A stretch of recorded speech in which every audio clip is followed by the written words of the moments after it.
ನಗರದಲ್ಲಿ ಶಾಲೆಯಿಂದ ಮನೆಗೆ ಮರಳುತ್ತಿದ್ದ ಅಪ್ರಾಪ್ತ ಬಾಲಕಿಯನ್ನು ಅಪರಿಚಿತ ವ್ಯಕ್ತಿಯೊಬ್ಬ ಹಿಂಬಾಲಿಸಿದ್ದ ಘಟನೆ ಆತಂಕಕ್ಕೆ ಕಾರಣವಾಗಿದೆ. ಈ ಘಟನೆ ಪೆನ್ಷನ್ ಮೊಹಲ್ಲಾ ಪೊಲೀಸ್ ಠಾಣೆ ವ್ಯಾಪ್ತಿಯ 80 ಅಡಿ ರಸ್ತೆಯಲ್ಲಿ ಕಳೆದ ಶನಿವಾರ ಮಧ್ಯಾಹ್ನ 12:52ರ ಸುಮಾರಿಗೆ ನಡೆದಿದೆ. ಶಾಲೆ ಬೇಗ ಬಿಟ್ಟಿದ್ದ ಹಿನ್ನೆಲೆಯಲ್ಲಿ ಶಿಕ್ಷಕರು ಬಾಲಕಿಯನ್ನು ಶಾಲಾ ಬಸ್ನಲ್ಲೇ ಮನೆ ಸಮೀಪ ಇಳಿಸಿದ್ದರು. ಮನೆ ಕಡೆ ನಡೆದುಕೊಂಡು ಬರುತ್ತಿದ್ದ ಬಾಲಕಿಯನ್ನು ಅಪರಿಚಿತ ವ್ಯಕ್ತಿಯೊಬ್ಬ ಹಿಂಬಾಲಿಸಿಕೊಂಡು ಬಂದಿದ್ದಾನೆ.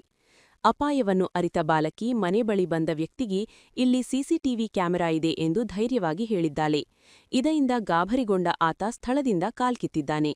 ನಂತರ ಮನೆಗೆ ಬಂದ ತಾಯಿ ಹಾಗೂ ಅಜ್ಜಿ ಬಳಿ ಬಾಲಕಿ ನಡೆದ ಘಟನೆ ವಿವರಿಸಿದ್ದಾಳೆ. ಘಟನೆ ಬಳಿಕ ಪೋಷಕರು ಸಿಸಿಟಿವಿ ದೃಶ್ಯಾವಳಿಗಳನ್ನು ಪರಿಶೀಲಿಸಿದಾಗ ಅಪರಿಚಿತ ವ್ಯಕ್ತಿ ಬಾಲಕಿಯನ್ನು ಹಿಂಬಾಲಿಸಿದ್ದ ದೃಶ್ಯಗಳು ಸ್ಪಷ್ಟವಾಗಿ ದಾಖಲಾಗಿರುವುದು ಕಂಡುಬಂದಿದೆ.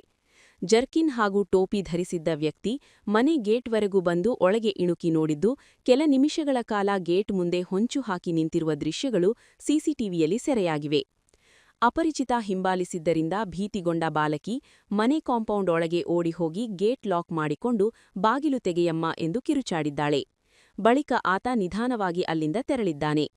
ಘಟನೆಯ ನಂತರ ಬಾಲಕಿ ತೀವ್ರ ಆತಂಕಕ್ಕೆ ಒಳಗಾಗಿದ್ದು 3 ದಿನಗಳ ಕಾಲ ಜ್ವರದಿಂದ ಬಳಲಿದ್ದಾಳೆ.